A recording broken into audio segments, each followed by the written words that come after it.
யோவான் எழுதிய நற்செய்தி அதிகாரம் 17 வசனங்கள் 20 முதல் 26 முடிய.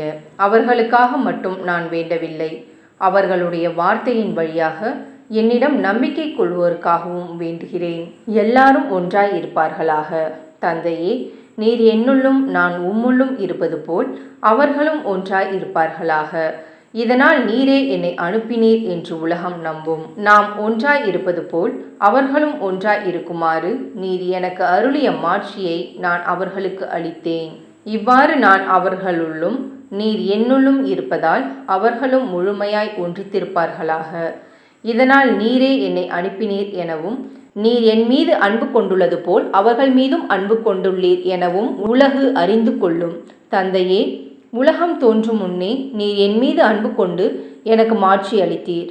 நீர் என்னிடம் ஒப்படைத்தவர்கள் என் மாட்சியை காணுமாறு அவர்களும் நான் இருக்கும் இடத்திலேயே என்னோடு இருக்க வேண்டும் என விரும்புகிறேன். நீதியுள்ள தந்தையே, உலகு உம்மை அறியவில்லை, ஆனால் நான் உம்மை அறிந்துள்ளேன். நீரே என்னை அனுப்பினீர் என அவர்களும் அறிந்து கொண்டார்கள். நான் அவர்களோடு இணைந்திருக்கவும் நீர் என் மீது கொண்டிருந்த அன்பு அவர்கள் மீது இருக்கவும் உம்மை பற்றி அவர்களுக்கு அறிவித்தேன், இன்னும் அறிவிப்பேன். இது கிறிஸ்துவின் நற்செய்தி. கிறிஸ்துவே, உமக்கு புகழ்.